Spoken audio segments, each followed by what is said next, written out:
मेरी Pakistan cricket board से एक रिक्वेस्ट है कि जहां आप प्लेयर्स को क्रिकेट खेलना सिखा रहे हैं, जहां पर आप इनकी क्रिकेट इंप्रूव कर रहे हैं, वहां पर आप इनको बोलना भी सिखाएं।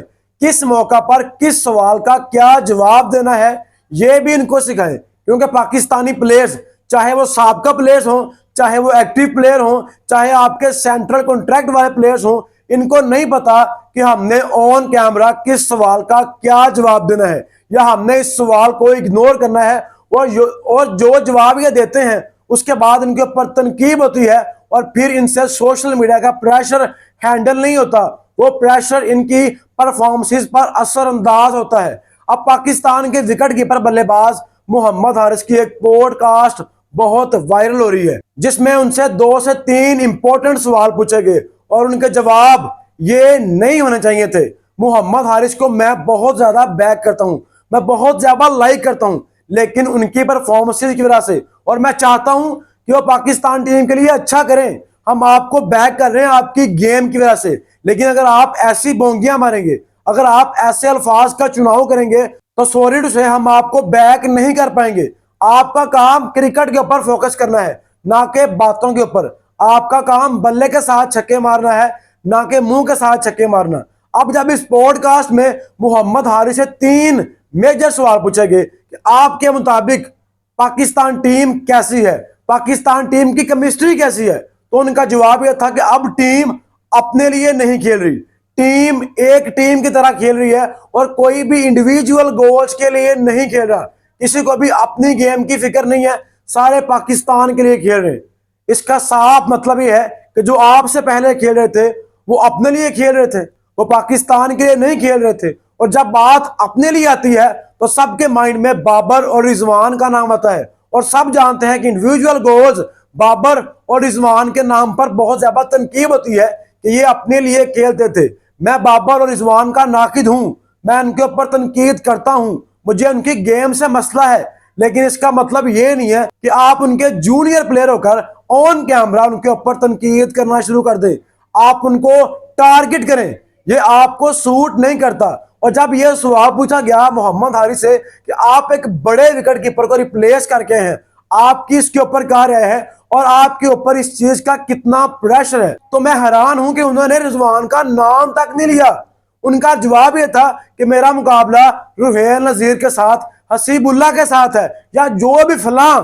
मतलब रिजवान का नाम लेना भी पसंद नहीं है। और एंकर आपसे सवाल ये कर रहा है कि आप रिजवान की जगह टीम में आए हैं, आपके ऊपर क्या प्रेशर है, और आप रिजवान की जगह फलां का लफ्ज यूज कर रहे हैं। आपको ये चीजें सूट नहीं करती। और फिर ये कहा जा रहा है कि अगर वो अच्छा करते तो वो टीम में होते, अगर मैं अच्छा कर रहा हूं तो मैं टीम में हूं। और भाई आपकी क्या परफॉर्मेंसेस हैं। बाबर रिजवान पिछले 7 इवेंट खेल चुके हैं, अगरचे पाकिस्तान को चैंपियन नहीं बनवा पाए, लेकिन पाकिस्तान बाबर आजम की कप्तानी में मोहम्मद रिजवान के साथ फाइनल खेल चुकी है, सेमीफाइनल खेल चुकी है, एशिया कप का फाइनल भी खेल चुकी है। अगरचे हम जीते नहीं है, लेकिन यह भी बड़ी अचीवमेंट है। आप कैसे उनको नजरअंदाज कर सकते हैं, आप कैसे अपने सीनियर्स के ऊपर इतनी शदीद तनकीद कर सकते हैं, आप कैसे उनको पर्सनल अटैक कर सकते हैं।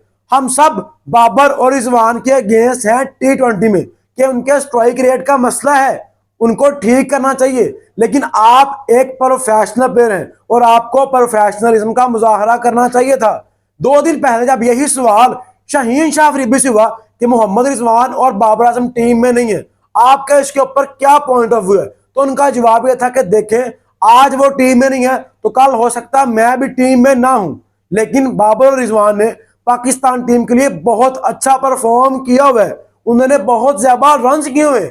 आप उनके परफॉर्मेंसेस को नजरअंदाज नहीं कर सकते। और मेरे ख्याल में यही जवाब मोहम्मद हारिस का भी होना चाहिए था, जो जवाब शाहीन शाह अफरीदी ने दिया कि अगर आज बाबर रिजवान नहीं है, कल शायद मैं भी टीम में ना हूं, लेकिन टीम को कोई फर्क नहीं पड़ता, प्लेयर्स नहीं आते हैं, टीम नहीं बन जाती है। लेकिन अगर आप ये बात करें कि इनके स्ट्राइक रेट का इशू है इसलिए टीम से बाहर है, तो ये चीज आपको सूट नहीं करती। आपको बोलने से पहले तोलना चाहिए कि मैं कौन से अल्फाज यूज कर रहा हूं। वो आपके सीनियर प्लेयर हैं और बाबर आजम आपका कप्तान रह चुका है, आप उसकी कप्तानी में खेल चुके हैं, आपको टीम में लाने वाला भी बाबर आजम ही था। और आप पेशावर दलमी में बाबर आजम के साथ इकट्ठे खेलते हैं।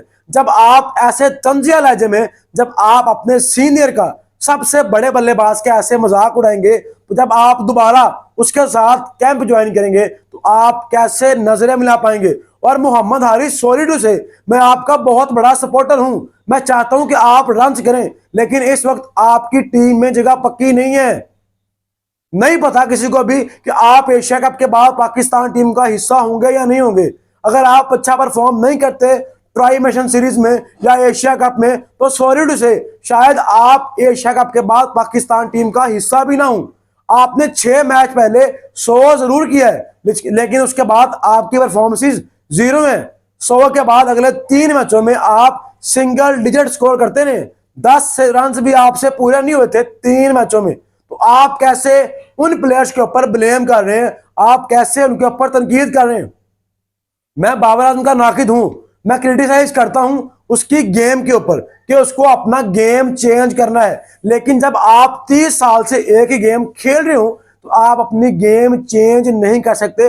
और बाबर आजम किसी हद तक उसको इंप्रूव करने की कोशिश कर रहे हैं, वो एक अलग टॉपिक है। ये बात हम करें समझ आती है क्योंकि हम स्पोर्ट्स जर्नलिस्ट हैं, हमारा काम ही यही है। लेकिन अगर आपके प्लेयर्स यही बात करेंगे तो फिर हम में और आप में क्या फर्क है। अगर आप प्रोफेशनल हैं तो आपको प्रोफेशनलिज्म का मुजाहरा भी करना चाहिए था।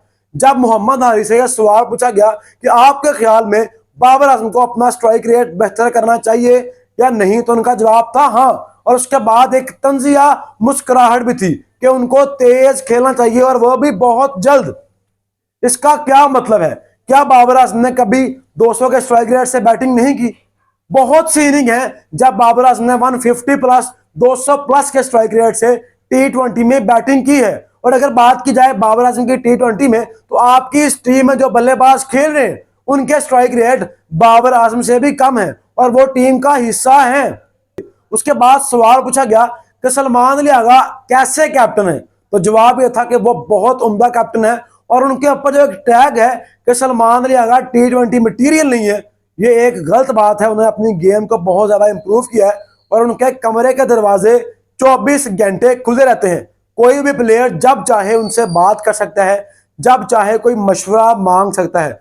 इसका साफ साफ मतलब यह है कि आप सोशल मीडिया को बहुत ज्यादा यूज कर रहे हैं। अगर आपके माइंड में यह बात चल रही है या आपने ये सुन रखा है कि सलमान अली आगा T20 प्लेयर नहीं था, उसका कप्तान क्यों बनाया गया, इसका साफ मतलब यह है कि आप सोशल मीडिया को बहुत ज्यादा यूज कर रहे हैं। और आप जो बातें आपने की हैं, जो आपने रिजवान को टारगेट किया है, जब बाबर आजम को टारगेट किया है, इसका बहुत ज्यादा प्रेशर आपके ऊपर बनेगा।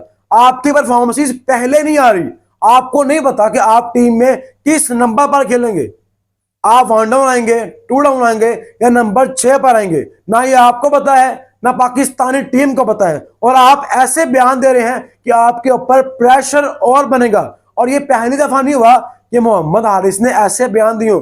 इससे पहले भी शाहीन शाह अफरीदी के अगेंस्ट मोहम्मद हारिस ने PSL में ऐसे ही स्टेटमेंट दी थी और उसके बाद शाहीन शाह अफरीदी ने बहुत दफा इनको आउट किया। तो आपको ऐसे बयान नहीं देने जो आपके लिए बाद में शर्मिंदगी का बाइस बने या फैंस आपको ट्रोल करें। और जब फैंस का प्रेशर बनता है फिर आपसे परफॉर्मेंसेस नहीं आती। इसीलिए मैं कहता हूं कि आपको बोलने से पहले तोलना पड़ता है। और जब आप ऑन कैमरा बैठे होते हैं, जब आपसे ऑन कैमरा सवाल पूछे जाते हैं, तो आपको नाप तोल कर उनका जवाब देना होता है। अब आपने जो बातें की हैं, अगर आपसे ट्राई नेशन सीरीज में रन नहीं होते, अगर आपसे एशिया कप में रन नहीं होते, खुदा ना खास्ता अल्लाह करे कि आप 100 करें 50 करें, पाकिस्तान टीम एशिया कप जीत कर वापस आए, हम सब यही चाहते हैं। लेकिन खुदा ना खास्ता अगर आपसे परफॉर्म नहीं होता, यहाँ पर पूरा पाकिस्तान के जितने भी साबका प्लेयर्स हैं वो आपकी हार का इंतजार कर रहे हैं। सब बाबर आजम को बैक कर रहे हैं कि वो पाकिस्तान टीम में क्यों नहीं है। और 6 माह पहले वो तमाम साबका प्लेयर्स, वो तमाम so called journalist Babar Azam के ऊपर तनकीद कर रहे थे कि वो T20 प्लेयर नहीं है, उसको अपना स्ट्राइक रेट इंप्रूव करना है, जैसे आज मोहम्मद हारिस ने बोला है। लेकिन आज वो सारे बाबर आजम को बैक कर रहे हैं कि वो पाकिस्तान टीम का हिस्सा होने चाहिए थे, क्योंकि पाकिस्तान ने दुबई में एशिया कप खेलना है, जहां की विकेटें बाबर आजम को सूट करती हैं, उसकी गेम को सूट करती हैं। तो आपको भी अपने बयान चेंज करने चाहिए। बोलने से पहले तोलना चाहिए। और अब आप लोग ये बयान दिए, इसका असर बहुत ज्यादा आपकी परफॉर्मेंस पर भी पड़ेगा। अगर आप फ्लॉप होते हैं, अगर आपसे रन्स नहीं होते, तो बाबर आजम का फैंस आपके ऊपर बहुत ज्यादा तनकीद करेंगे। और जब फैंस का प्रेशर बनता है तो परफॉर्म करना और भी मुश्किल होता है। तो मेरा मशवरा आपको, बल्कि पाकिस्तान टीम के तमाम प्लेयर्स को ये है कि जब आप ऑन कैमरा आते हैं, आपको ऐसी स्टेटमेंट देने से गुरेज करना चाहिए। आपको पता होना चाहिए कि मैं ऑन कैमरा क्या बोल रहा हूं। मेरे अल्फाज बहुत जल्द वायरल हो सकते हैं। और अब मोहम्मद हारिस के 2-3 क्लिप बहुत ज्यादा वायरल हो रहे हैं। बाबर रिजवान के फैंस बहुत ज्यादा ट्रोल कर रहे हैं कि आपका खुद का स्ट्राइक रेट स्पिन के अगेंस्ट 104 का है और आप तनकीद कर रहे हैं बाबर आजम के ऊपर, मोहम्मद रिजवान के ऊपर। और यह तनकीद किसी हद तक ठीक भी है मोहम्मद हारिस के ऊपर कि पहले आप खुद की गेम इंप्रूव करें। बाबर आजम और मोहम्मद रिजवान 7-8 साल से पाकिस्तान टीम का परमानेंट मेंबर रह चुके हैं और आपको अभी 6 माह भी नहीं हुए। तो आप अगर ऐसी बातें करेंगे तो आपके ऊपर बहुत ज्यादा प्रेशर बनेगा, और जब प्रेशर बनेगा तो फिर परफॉर्म करना भी मुश्किल होगा। इसलिए ऐसी चीजों से दूर रहें, बल्कि आपको सोशल मीडिया से दूर रहना चाहिए। आपका काम बल्ले के साथ जवाब देना है, ना कि मुंह के साथ, ना कि अपने अल्फाज के साथ किसी को भी जवाब देना। और आप जिसकी जगह पर टीम में आए हैं, आप बाबर रिजवान की जगह टीम में खेलने, स्पेशली आपका मुकाबला रिजवान के साथ है जिसकी एवरेज T20 में 40+ की है। अगर जो उसका स्ट्राइक रेट 125 का है, लेकिन उसके रन बहुत ज्यादा हैं। तो आपको पहले परफॉर्म करना है, फिर आप जब क्रिकेट छोड़ देंगे तब आप जैसे मर्जी उनके ऊपर तनकीद करें। लेकिन जब तक आप पाकिस्तान टीम का हिस्सा हैं, आपके अल्फाज ठीक होने चाहिए। तो दोस्तों, इसके ऊपर आपकी क्या राय है? क्या मोहम्मद हारिस को ऐसे अल्फाज यूज करना चाहिए थे? इसके ऊपर आपकी जो भी राय है, अपनी राय कमेंट बॉक्स में लाजमी बताएं।